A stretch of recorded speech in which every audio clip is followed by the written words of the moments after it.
ઉજવે છે. સૈનિકાદિક ઋષિએ પૂછ્યું, હે શું, હે મહાભાગ્યશાળી સૂત, હે વક્તાઓમાં શ્રેષ્ઠ, અમે અમારો એક સંશય તમને પૂછીએ છીએ. તેને અહીં દૂર કરવા માટે તમે યોગ્ય છો. જે લોકો તમે કહ્યું તે પ્રમાણે ઉત્તમ પ્રકારે પુરુષોત્તમ વ્રતનું ઉદ્યાપન કરે છે, તેઓને જ મોક્ષની પ્રાપ્તિ થાય છે. તો પછી બીજાઓના એ રીતે મોક્ષ ન થાય કે શું? જેઓ નિર્ધન હોય તેઓની મુક્તિ ક્રિયા કઈ રીતે થાય છે? તેઓની પાસે મુખ્ય સાધન તો હોતું નથી. તો પછી તેઓ વ્રતના ઉદ્યાપનની વિધિ કઈ રીતે કરી શકે? અને તેઓને એ રીતે વ્રતનું ઉદ્યાપન કરી શકે નહીં તો તેઓનો ગૌલોકમાં વાસ થાય કે નહીં? ગૌલોકમાં વાસ કઈ રીતે થાય?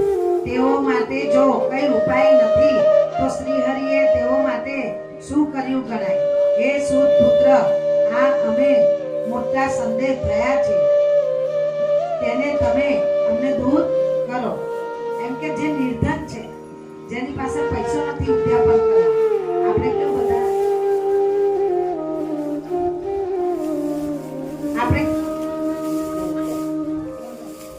આપણે કે આ બધા છેલ્લે દાડે ઉદ્યાપન કરે છે, ભોજન રાખે, એ રીતના કે જેની પાસે ધન ના, કોઈ મારી બ્રાહ્મણ જમાડીને કરે, શું કોઈ એક બ્રાહ્મણ જમાડે, કોઈ 11 જમાડે, કોઈ ઘણી દક્ષિણા આપે, કોઈ ઓછી આપે, પણ જેની પાસે નથી એ શું કરે? તેનો ગૌલોકમાં વાસ થાય. સાંભળો કઈ રીતે થાય? બધું કરવામાં શ્રદ્ધા જ મુખ્ય છે. કઈ પણ કરો, શ્રદ્ધા વગર. સૂત બોલ્યા, હે ઋષિઓ, તમે આ યોગ્ય પ્રશ્ન કર્યો છે, તેનો ઉત્તર તમે સાંભળો. આ પુરુષોત્તમના વ્રતમાં નિર્ધન માણસોને ખાસ વધારે ધનની કઈ જરૂર નથી.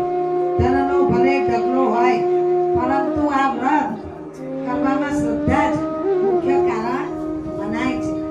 ધનનો ભલે ઢગલો છે, પણ શ્રદ્ધા ના હોય તે ધન કોઈ કામે આવતું.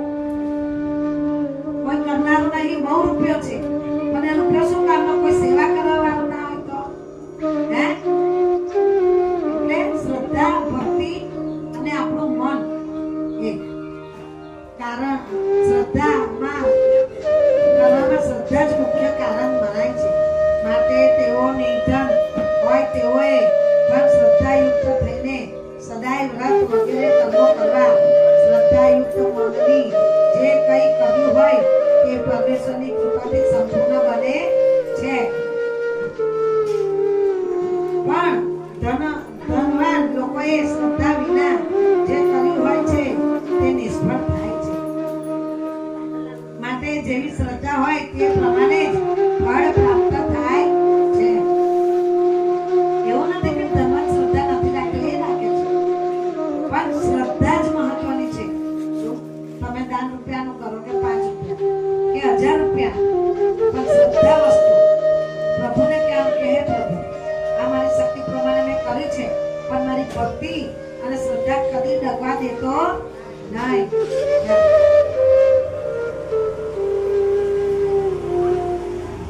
નિષ્ફળ જાય છે. માટે જેવી શ્રદ્ધા હોય તે પ્રમાણે જ ફળ પ્રાપ્ત થાય છે. એમ સમજી ડાયા માણસોએ જ્યાં સુધી વ્રત ચાલતું હોય ત્યાં સુધી હંમેશા શ્રદ્ધા તથા ભક્તિ ધારણ કરવી. જેઓની પાસે ધન વધારે હોય પણ શ્રદ્ધા ઓછી હોય તેઓનું સમગ્ર વ્રત વગેરે કર્મ નિષ્ફળ જ થાય છે. માટે સર્વ નિર્ધન કે ધનવાન લોકોએ શ્રદ્ધાથી જ બધું કરવું જોઈએ કે જેથી તે સફળ થાય.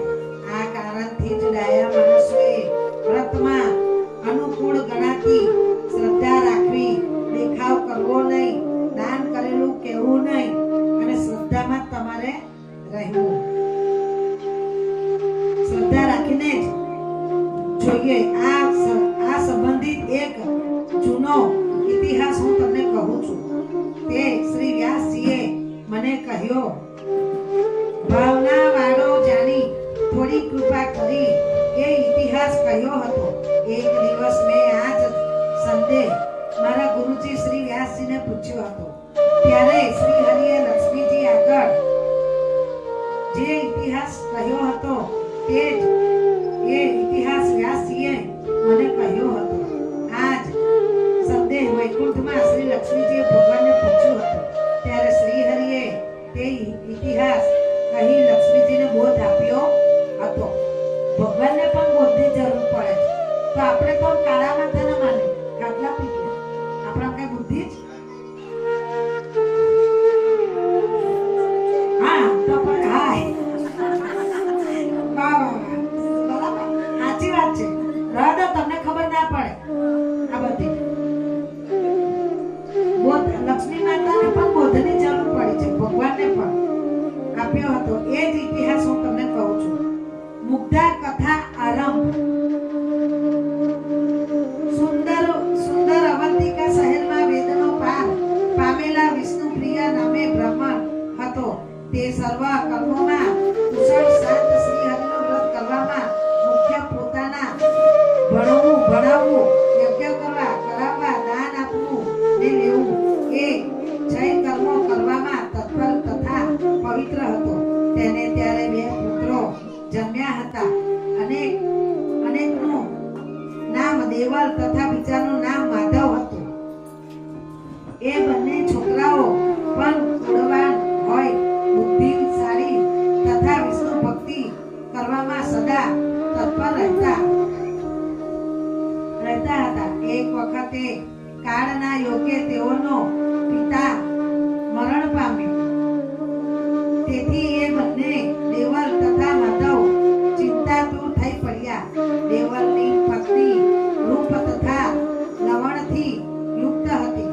તેથી તેનું નામ જ રૂપવતી રાખવામાં આવ્યું હતું. અને તેને પોતાના રૂપ તથા લવણનો ગર્વ પણ ઘણો જ હતો. ઘણો વધી જ ગયો હતો. વળી ઘરમાં પણ તે મોટી જેઠાણી એટલે જેઠાણી પત્ની તરીકે કોઈ મુખ્ય અધિકારીને પામી હતી. પણ માધવની પત્ની તો બુદ્ધિવાળી હતી. માધવની પત્ની ઓછી બુદ્ધિવાળી હતી. અને જે મોટી હતી તેને પોતાના પર ગર્વ બહુ હતો કે મારામાં બુદ્ધિ છે. તેથી તેનું નામ પણ મુગ્ધા એવું પડ્યું હતું. પણ જે ઓછી બુદ્ધિવાળી હતી દેરાણી તેનું નામ મુગ્ધા નામ પડ્યું હતું. એ મુગ્ધા ઘરનું કામકાજ ખાસ જાણતી ન હતી. તેથી લગભગ બધા લોકો તેને ગાંડી જ કરતા હતા. એમ તે બંને ભાઈઓ ઘરમાં રહેતા હતા. અને કેટલો કાળ વીતી ગયો તે પછી તેઓના ઘરમાં દરિદ્ર આવ્યું. તેથી દેવલ માધવ એ બંને બ્રાહ્મણ ભાઈઓ પોતાની બંને પત્નીઓને ઘરે મૂકી ધન કમાવા માટે પરદેશ જવા તૈયાર થયા.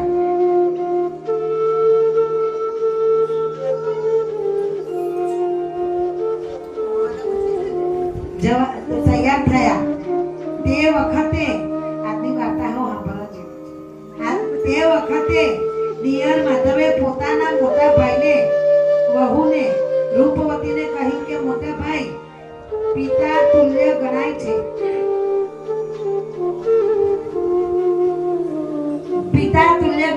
તેથી તેની પત્ની માતા સરખી જ મનાય છે. વળી હે માતા, તમે ઘરમાં મુખ્ય છો અને ગુણોથી પણ તમે ખાસ મુખ્ય છો.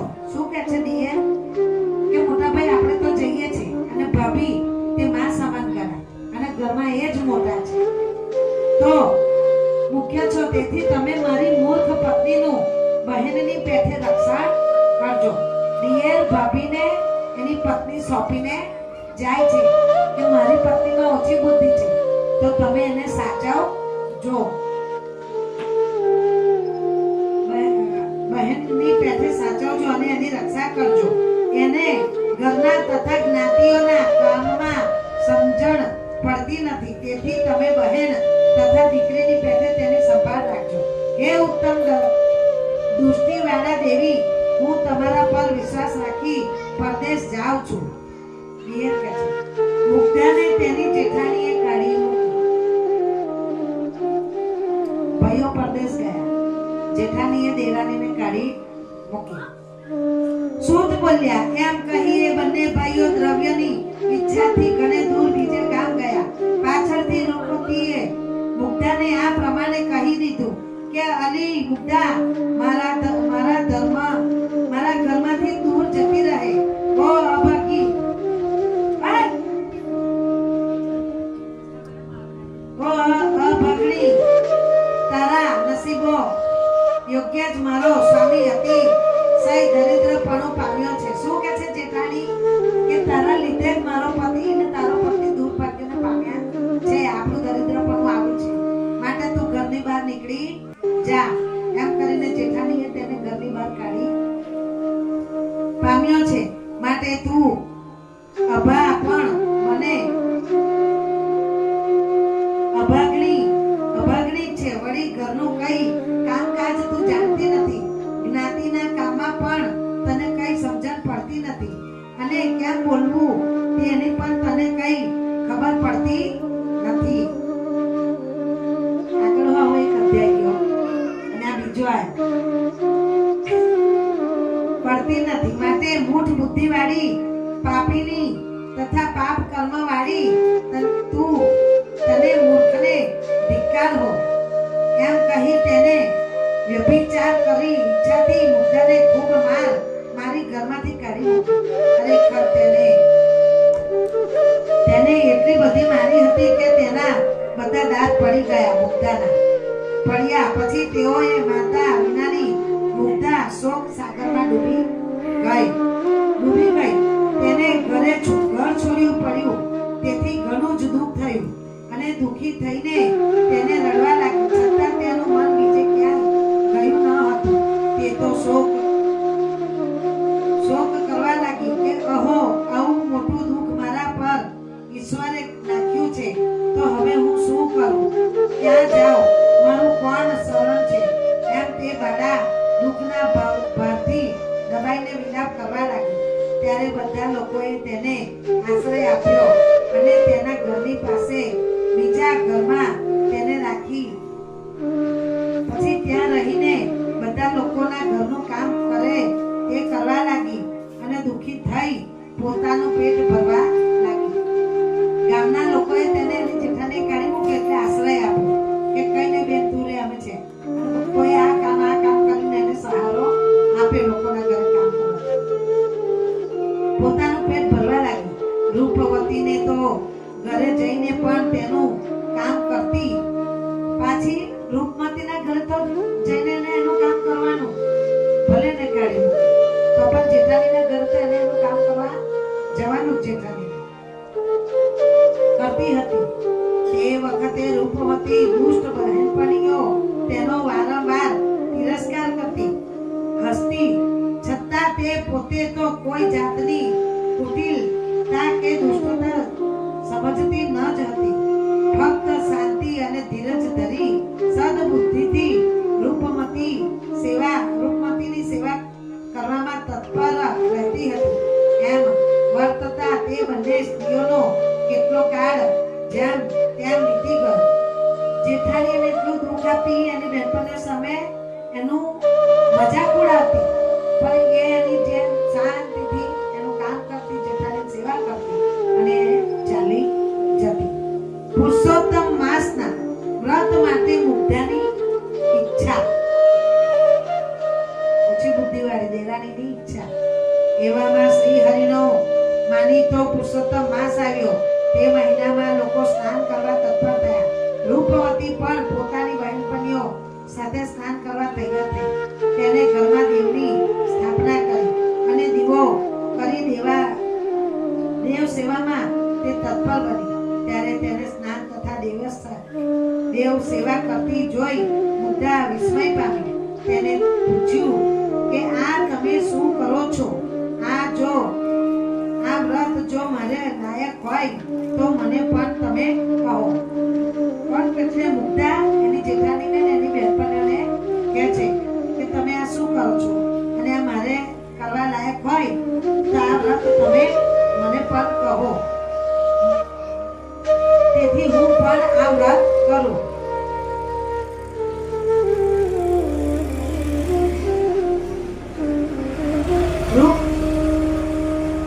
રૂપવતી બોલી, મારા ઘરમાં બધી સખીઓની વચ્ચે ભામીની નામે મુખ્ય છે.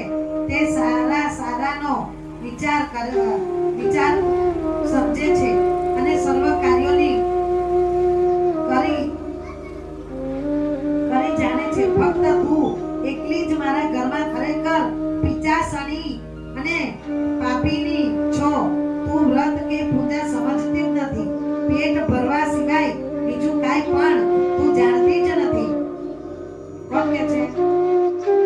જેઠાણી મુગ્ધાને કહે છે કે તું એવી પાપીની છે, પિચાસણી, કે તું કઈ સમજતી જ નથી. એને આ વસ્તુ પૂછા જાણતી જ નથી. મુગ્ધાએ પૂછ્યું ત્યારે રૂપવતીએ એમ ક્રોધ કરી ઉલટો તેનો તિરસ્કાર કર્યો અને કહ્યું કે ઓ મુગ્ધા, શ્રી હરિની આ સેવા તારા માટે યોગ્ય નથી. એમ તેને તિરસ્કાર કર્યો ત્યારે શોકના ભારથી વ્યાકુળ થઈને મુગ્ધા રડતી રડતી પોતાના શરીરને નીંદવા લાગી અને તરત જ પોતાના ઘરે જવા લાગી. ત્યારે રસ્તામાં એ જતી હતી તેવામાં રૂપવતીની મુખ્ય સખી ભામીની તેને જોઈ. ભામીની બોલી, અલી મુગ્ધા, તને શું દુઃખ છે? ભયભીત થઈ હોય તેવું મને લાગે છે. તું કેમ રડે છે? એ વૃતાંત તું મને કહે. જો મારી શક્તિ હશે તો તારું દુઃખ હું દૂર કરીશ. ભામીની કહે છે. મુગ્ધાએ કહ્યું, હું તમારી બહેનપણીને ઘરે ગઈ હતી. મેં ત્યારે વ્રત જોયું એટલે મેં પૂછ્યું કે એ વ્રત શરૂ કરવા તે મને પૂછ્યું કે આ શું કરો છો? ત્યારે તેમણે વગર કારણે વિના નકામો મારો ઘણો જ તિરસ્કાર કર્યો અને મને ઘણો જ ગાળો દીધી. તેથી મારું જીવતર છોડી દેવા હવે હું ઈચ્છું છું. એમ કે તમારી બહેનપણીને મેં પૂછ્યું કે આ તમે શેનું વ્રત કરો છો? આ વ્રત મારે પણ કરવું છે અને મને કહો. ત્યારે તમારી બહેનપણી મારો તિરસ્કાર કરીને મને ઘણી ગાળો દીધી. માટે હવે મારે મરવું છે. આ શરીર મારે કામનું છે નહીં. છોડી દેવા હવે હું તૈયાર થઈ છું. જો હું વ્રત કરવા માટે પણ લાયક નથી તો મારે જીવવાનું શું કામ છે? હે સખી, મને મૂર્ખને મારવાથી શું નુકસાન થવાનું છે તે મને કહો. મુગ્ધાએ એમ કહ્યું ત્યારે પાપીની ભામીનીએ નકાર હસતા હસતા મસ્કરી ચેષ્ટાપૂર્વક ગર્વથી આ વચન કહ્યું. પેલી એની ભામીની બહેનપણીએ એની મસ્કરી કરી અને આ વચન કહ્યું. મુગ્ધાને ભામીનીનો કુટિલ ઉપદેશ. કુટિલ એટલે ઊંધો. ભામીની બોલી, ઓહો, તારી દુષ્ટતા એટલે હિંમત અથવા જબરાઈ અમે જોઈ કે જે તું પ્રાણ છોડી દેવા તૈયાર થઈ ગઈ છે. અને મુગ્ધા, અતિશય જેવા કારણે આ મરી જવું તે બુદ્ધિમાન માટે યોગ્ય ગણાતું નથી. હે સુંદરી, હું તને વ્રતનો ઉપાય કહું છું. સાંભળ, મેં જે આ વ્રત શરૂ કર્યું છે તે હું તને કહું છું. આ મહિનો મળ માસ કહેવાય છે. એમાં સર્વ લોકો જાતે જ શ્રી હરિનું પૂજન, સ્નાન તથા દાન કરવું જોઈએ. પરંતુ આ રહસ્ય કોઈ જાણતું નથી. એકલી હું જ ગુરુના વચનની કૃપાથી જાણું છું. પહેલા કોઈ એક યોગી દેવ ઈચ્છાએ મારે ઘરે આવી ચડ્યા હતા. તેમની મેં ઘણી સેવા કરી હતી.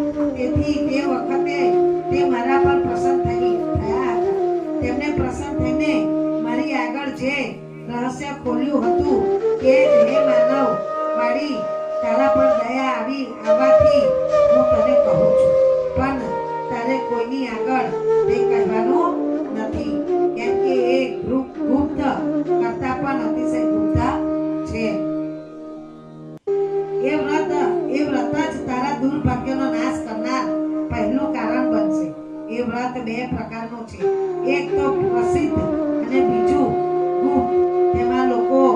જે જાણે છે તે પ્રસિદ્ધ છે, પણ જે ગુપ્ત છે તે કોઈ જાણતું નથી. એ ગુપ્ત વ્રત કરવાથી શ્રી હરિ તરત પ્રસન્ન થાય છે. પણ વ્રતમાં સર્વ લોકો આવો વિધિ કહે છે. નિર્મળ તીર્થોમાં સ્નાન કરવું, સંપુટ વગેરેનું દાન કરવું, એકાંત પ્રદેશમાં શ્રી રાધિકા સાથે પુરુષોત્તમ ભગવાનનું સ્થાપન કરવું, તેમની આગળ અખંડ દીવો રાખવો અને ભોજનમાં હવિષ્ય સ્વાસ્તિક ખોરાક જમવો તથા પુરુષોત્તમનું જોડું જવાનું ઇત્યાદિ જે બધા લોકો કરે છે તે પ્રસિદ્ધ વ્રત. આ જે વિધિ કઈ પ્રસિદ્ધ કહે. હવે જે અપ્રસિદ્ધ ગુપ્ત છે, ગુપ્ત વ્રત મને એ ઋષિએ કહ્યું હતું તે હું તને કહું છું.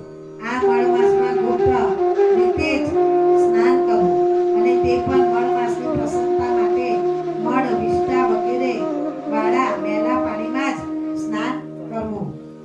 આ ગુપ્ત વ્રત મને એ યોગીએ કહી છે કેમ કે પાણીમાં જેમ જેમ દુર્ગંધ વાળો મેલ થાય છે તેમ તેમ શ્રી હરિ જલ્દી પ્રસન્ન થાય છે. આવો ગુપ્ત વ્રતમાં નિર્ણય છે. ભોજન પણ તીખા અને કડવા પદાર્થનું કરવું, બીજું કંઈ પણ એ વ્રતમાં ખવાય નહીં એમ ખાવામાં આવ્યું છે. ઉપરાંત પીપળાનું પૂજન કરવું અને પાંદડાના પડિયાનું દાન કરવું. ભામીની ઊંધું એને બધું વ્રત કહે છે. કેમ કે એમ કે તો ખૂબ બુદ્ધિની છે, એનામાં શું અકળ છે. આ વ્રત મેં તને ખાસ બતાવ્યું છે કેમ કે મને તારા પર દયા પ્રગટી છે. આ વ્રત કરવાથી શ્રી હરિ તરત જ પ્રસન્ન થાય છે. એ ચોક્કસ છે. હું પોતે પણ આ વ્રત કરું છું અને તારા ઉપરની કૃપાને વશ થઈને મેં તને પણ આ વ્રત કહ્યું છે. માટે તું આ ગુપ્ત વ્રત જ કર જેથી તારા પર શ્રી હરિ પ્રસન્ન થશે. આ કથા અડધી છે. કાલે આ જેટલા બેઠા બધા સાંભળવા આવજો, કોઈએ છોડવાની નહીં. શ્રી ઇતિ શ્રી રહસ્ય પુરાણે પુરુષોત્તમ માસ મહાત્મ્ય આવેલ મુગ્ધા આખ્યાન નામનો અધ્યાય પહેલો સમાપ્ત. બોલો રાધા પુરુષોત્તમ દેવ કૃષ્ણ કનૈયા. આજે કોઈએ નરેલ ઉપર ફૂલ નહીં ચડાવ્યું, વાસી ચડેલું છે. આજે એક ગામની અંદર એક એકદમ વૃદ્ધ ડોશીમાં ગરીબ, એનું કોઈ નહીં, કમાઈ નહીં, કોઈ ના આપે, એનાથી ચલાય પણ નહીં. તો આમ તેમ લાકડા લાવીને કોઈને જોઈએ તો 2 રૂપિયા 5 રૂપિયામાં આપે અને કોઈનું વળી આમ તેમ કામ કરતો કોઈને 10 રૂપિયા આપે. આ મુદ્દાની કથા છે ને એ બેઠી આપણી મનીષા આપે એ રીતના ડોહીમાં એનું 2 રૂપિયા જે મળે તે પછી પૈસા મળે લાઈન ખાય. પણ એનો નિયમ કે ભગવાનને જમાડ્યા વગર જમવું નહીં. એવી જ રીતના એક ભક્ત પણ એ સારો રોજ ભિક્ષા માંગીને ખાય, પહેલા ભગવાનને જમાડે પછી એ જમ. એવું તો આ જે છોકરો બ્રાહ્મણ હતો તે ભિક્ષા લઈ આવે, રોજ જાતે રસોઈ બનાવે, પ્રભુ આગળ થાળ મૂકે અને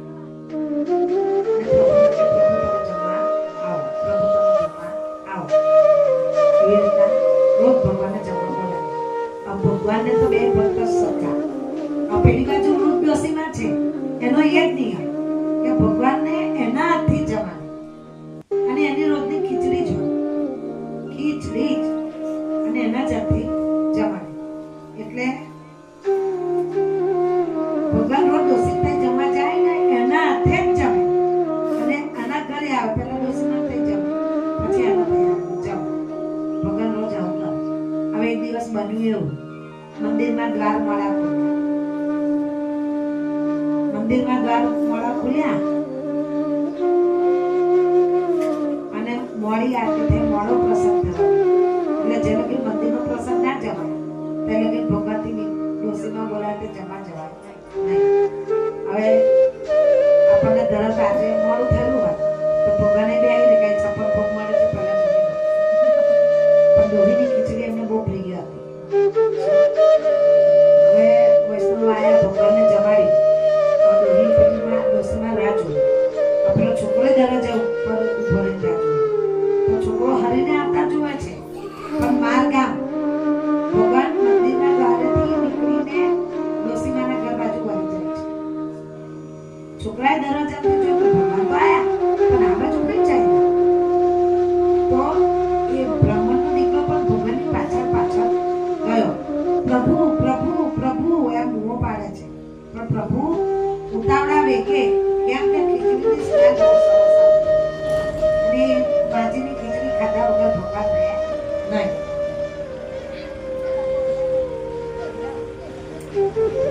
મસ્તી કરે ને એકને મારીશ.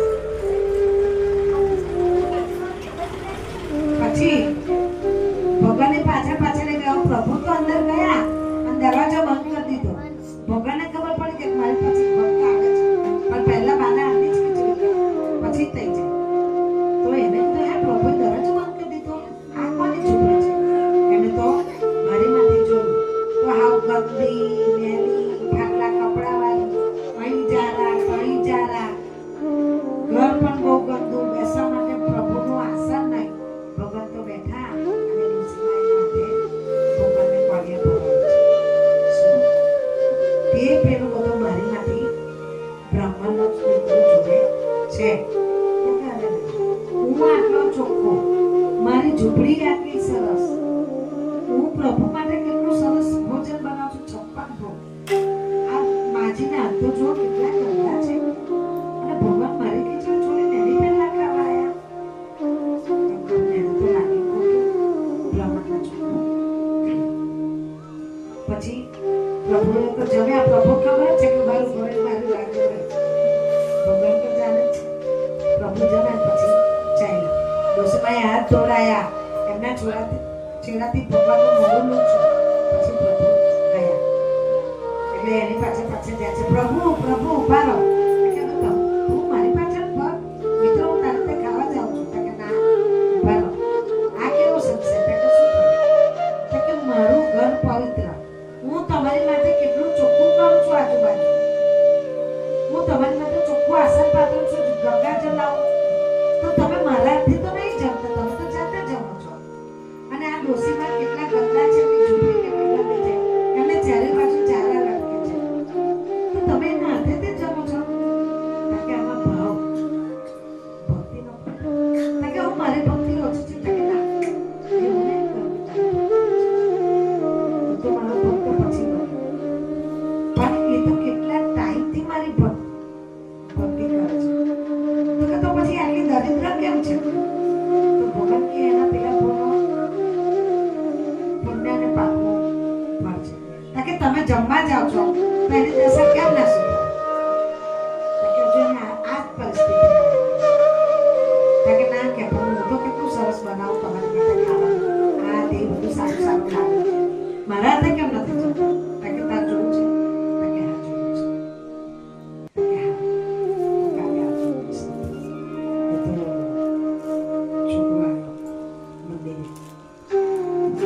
મંદિરે જ્યાં ભગવાન બિરાજમાન હોય તે બધા આયા. ભગવાનને થાળ ધરાયો. ભગવાન જમી લીધું. ભગવાન તો ઉતાવળા પગે માજી થઈ ચાલ્યા. એટલે એવો ભગવાનની પાછળ પાછળ પાછળ પાછળ આવ્યો. તો એ દિવસે હજુ ભગવાન ચાલે જ છે. અને એ દિવસે માજી થઈ ખીચડીના ચોખા નહીં. હવે ઘરે શું? એટલે એ ભક્તો પણ ભગવાનની પાછળ પાછળ આવે છે.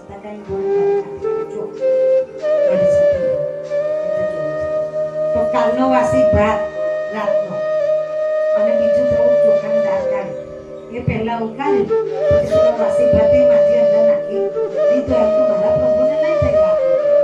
અને આટલા આટલા દાળ ચોખા, એ દાળ ચોખા ઉકાળ્યા અને પછી પેલો ભાત અંદર મિક્સ કર્યો અને એમાં મરચું મીઠું નાખી.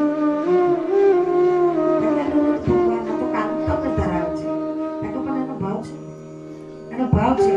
એ કેટલી ચિંતામાં છે. એના આંસુ જો કે આજે મારા હરેને મારે આવું જવાનું પડશે. એનો ભાવ છે. એ કોઈને બતાવવા નહીં જતી.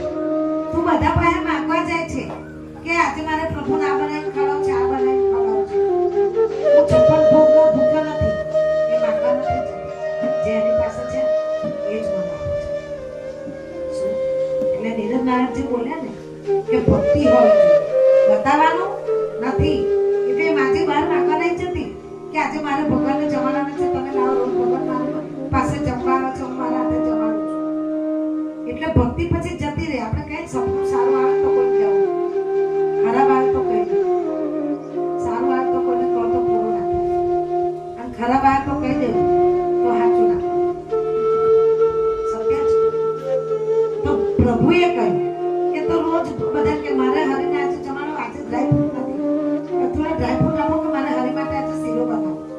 કે તું ભક્તિ પર તું મારી માટે કર છે એવું લોકો જણાવે છે, તું દાન કરે છે.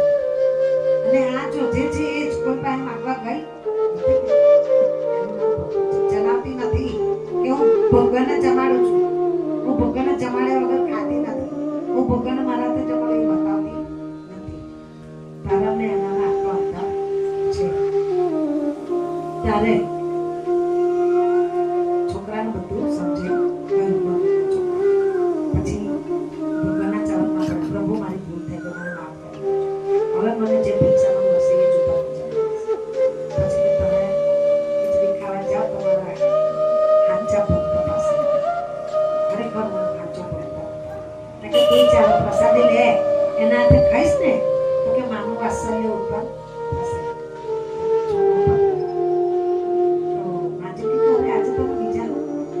પ્રભુ આપો કે એને ભૂખ લાગી હતી તો મારે ખાવા એ મનમાં વિચાર છે.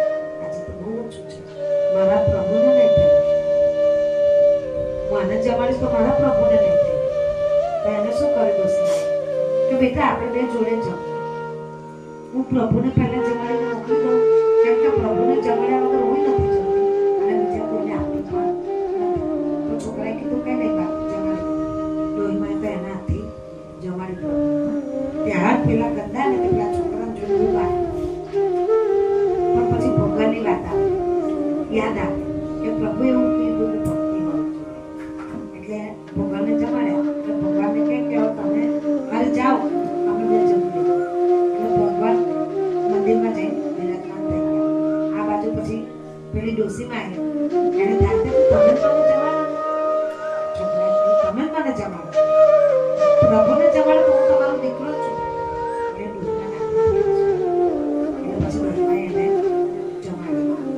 છોકરાને એવું વાત્સલ્ય ઉત્પન્ન થયું કે આ મારી માં છે. એને તો જેમ જેમ જમાડે એમ એમ એની આંખમાંથી આંસુ ગળગળ પડવા માંડે. તો કે દીકરા કેમ રડે છે? ના ભાઈ મારી પાસે જે હતી એ જ નતું બધું. કે ના કેવું નથી, મને મારી માં યાદ આવે કે આજે મારી માં હોત તો મને આવી રીતના જમાડો તો તમને જોઈને મને મારી માં યાદ આવે. એમ કરીને દરદર રડવા માંડ્યો. તારે દોષ નાખી તો મારે કઈ દીકરો છે બેટા? કઈ નહીં, હું જે બનાવું એ તું રોજ જમાવજે, હું તને ખવડાવીશ. આજથી તું મારો દીકરો. છોકરો હસના આંસુ પામ્યો. પછી બીજે દિવસ સવાર પડ્યો એટલે એ દિવસે એટલે એ છોકરો એ દિવસે એવું કીધું કે બા તમે આટલી બધી ભક્તિ છે ને તો ઘર ચોખ્ખું કરો, તમે ચોખ્ખા થાઓ. પ્રભુને ચોખ્ખાઈ પસંદ છે, પ્રભુને ચોખ્ખાઈ પસંદ છે. તો આખું ઘર ચોખ્ખું કરો, ઝાડા પાડો, આ બધું ચોખ્ખું કરો, પછી પ્રભુને સારું આસન આપો. શું માનું ભક્તિ તમારી એવી છે પ્રભુ એવી જગત છે પણ ચોખ્ખાઈ હશે ને તો જો પ્રભુ પ્રસન્ન થશે. હવે એ તો એવું કઈ જતો પછી ડોહી તો ઉંમરવાળી એટલે એને થયું કે દીકરાએ સાચું કહ્યું.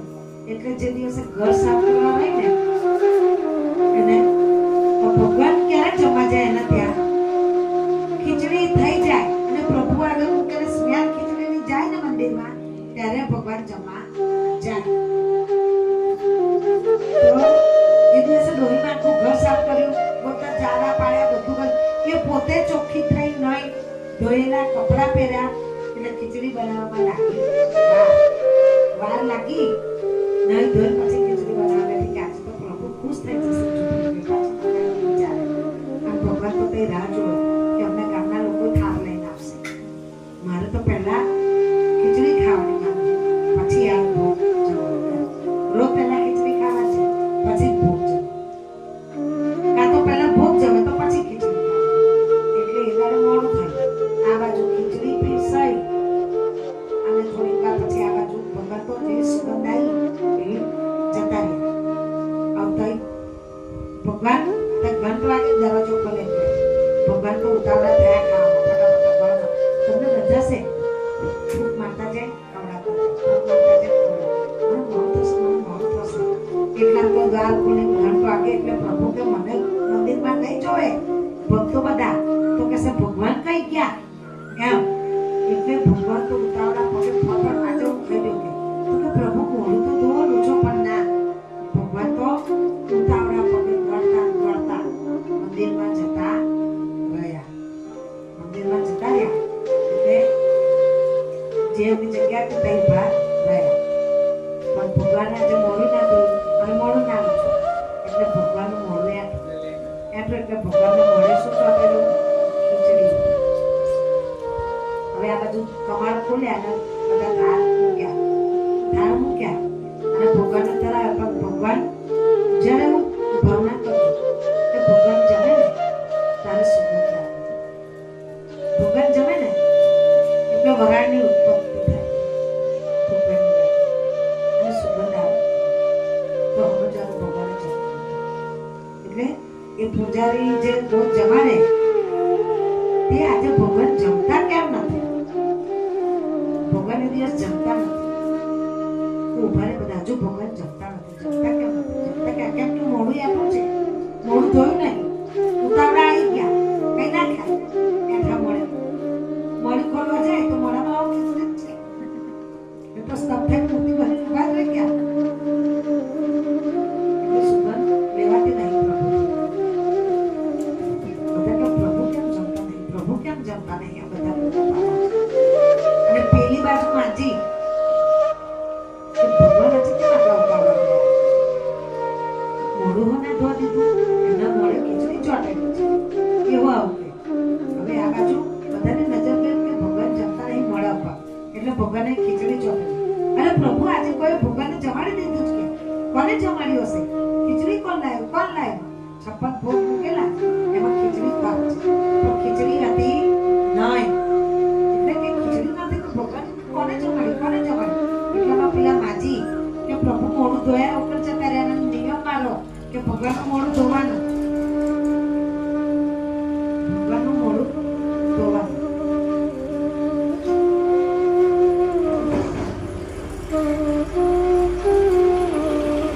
એટલે એનો પાણીનો લોટો અને એમના હાથ થેથા લઈ દોડતી મંદિર બાજુ આવી.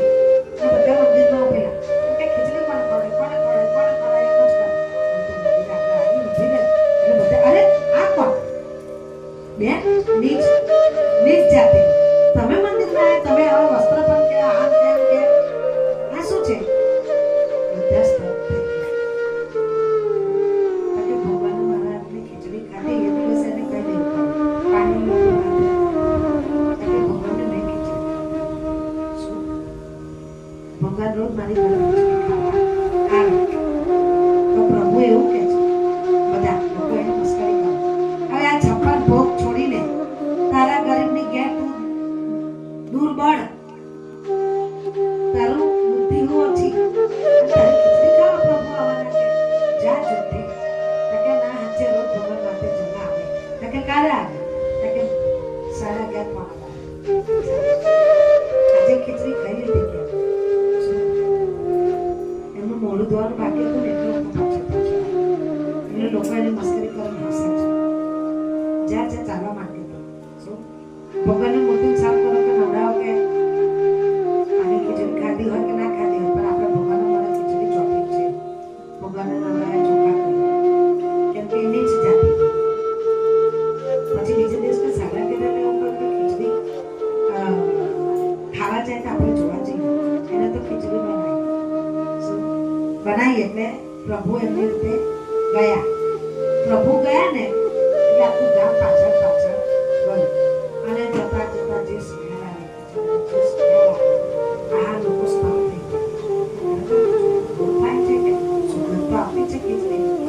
બધા જેમ જોવે છે તો ખરેખર પ્રભુ એમના હાથે જમે છે. અને ગામના લોકો પછી તે બહાર બેસી ગયા.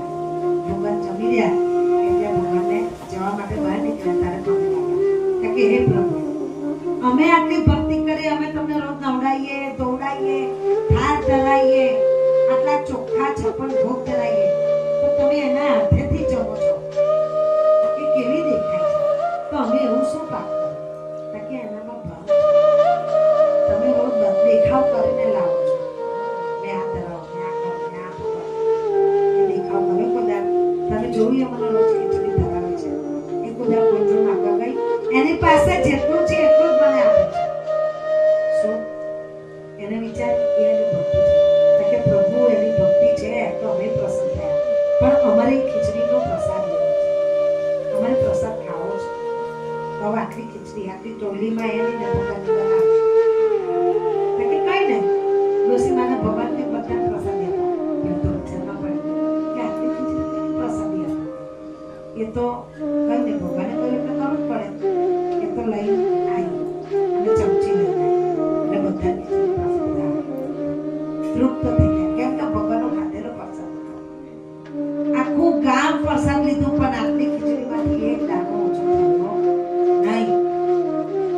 એટલે માજી વિચાર કરે છે કે આ તો મારા પ્રભુની લીલા છે.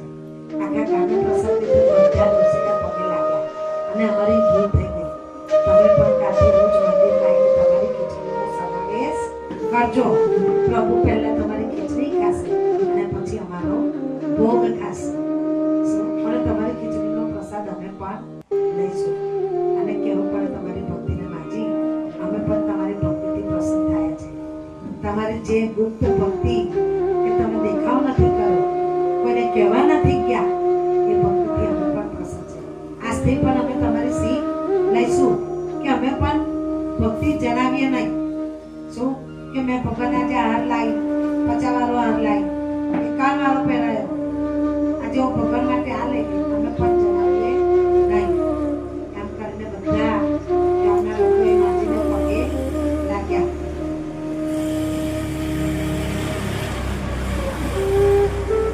અને પ્રભુને કહ્યું કે હે પ્રભુ, આજથી આ માજી પણ મંદિરે જશે. તમારે ત્યાંથી અહીં રોજ દોડીને આવવાની જરૂર છે નહીં. અને તમારી ખરી ભક્ત તો આ માજી જ રહેશે.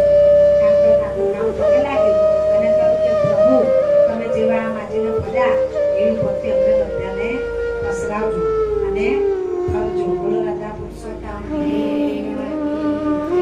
કૃષ્ણ કનૈયા.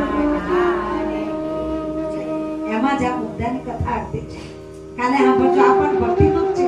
હજુ આગળ કેવું આવે છે અને જેઠાની કેવું દુઃખ પાડે અને પ્રભુ કોના થઈ જાય છે અને શું કરે તે આ જ છે. કાલે જેટલાય આપણે બધા આવજો. બોલો રાધા પુરુષોત્તમ પુરુષોત્તમ પ્રભુ જય શ્રી પુરુષોત્તમ. મારા માસને વર આપી, મારા માસને વર આપી, તીરો સર્વોત્તમ. ઓમ જય શ્રી પુરુષોત્તમ. મેઘાવી સુતાય અનાદર કીધો, પ્રભુ અનાદર કીધો. શિવને પ્રસન્ન કર્યા પણ, શિવને પ્રસન્ન કર્યા પણ એક વર નહીં દીધો. ઓમ જય શ્રી પુરુષોત્તમ. કુંતાના સંતાને વિધિવર વ્રત કીધું, પ્રભુ વિધિવર વ્રત કીધું. સાધુ પ્રણાજય કરીને, સાધુ પ્રણાજય કરીને રાજાસન લીધું. ઓમ જય શ્રી પુરુષોત્તમ. સુદેવે તપ કીધું, વરસો 4000, પ્રભુ વરસો 4000. પ્રભુ તારા મહિમાના, પ્રભુ તારા મહિમાના તપથી પામ્યો પાર. ઓમ જય શ્રી પુરુષોત્તમ. પુત્ર સજીવન કરીને નવ પામ્યો દર્શન, પ્રભુ નવ પામ્યો દર્શન. બીજે અવતારે જન્મ્યો, બીજે અવતારે જન્મ્યો દદનવારાજન. ઓમ જય શ્રી પુરુષોત્તમ. ઓમ જય શ્રી સોટામાં મહિમાની આરતી જે કોઈ ગાશે પ્રભુ જે ભાવે ગાશે કાય ભક્તો કર જોડી કાય ભક્તો કર જોડી ગવલો કે જાશે ઓમ જય શ્રી પુરુષોત્તમ જય શ્રી પુરુષોત્તમ પ્રભુ જય શ્રી પુરુષોત્તમ મારા માસને વરયાપી મારા માસને વરયાપી કામર કઈ કીધા પ્રભુ કામર કઈ કીધા માખણ ચોરી મોહન માખણ ચોરી મોહન ચિત્ત ચોરી લીધા ઓમ જય કાના કાળા નંદ જસોદા ઘેર વૈકુંઠ ઉતારી પ્રભુ વૈકુંઠ ઉતારી કાલિય મરદન કીધો કાલિય મરદન કીધો ગાયોને ચારી ઓમ જય કાના કાળા ચચલિયા ગળીએ ગોવર્ધન ધર્યો પ્રભુ ગોવર્ધન ધર્યો ઇન્દ્રનું ગર્વ ઉતાર્યો ઇન્દ્રનું ગર્વ ઉતાર્યો જય જય ગિરધારી ઓમ જય કાના કાળા ગુણ તનો તુજ પાર કેવે નહીં આવે પ્રભુ કેવે નહીં આવે નેટી વેદ પુકારે નેટી વેદ પુકારે પુનિત સુગાવે ઓમ જય કાના કાળા જય કાના કાળા પ્રભુ નટવરન કલાલા મીઠી મોરલી વાળા ગોપીના પ્યારા ઓમ જય કાના કાળા કપૂર ગૌરમ કરુણાવતારમ સંસારમ ભુજગેન્દ્રહારમ સદા વસંતમ હૃદયારવિંદે ભવામ ભવાની સહિतं નમામિ મંગલમ ભગવાન વિષ્ણુ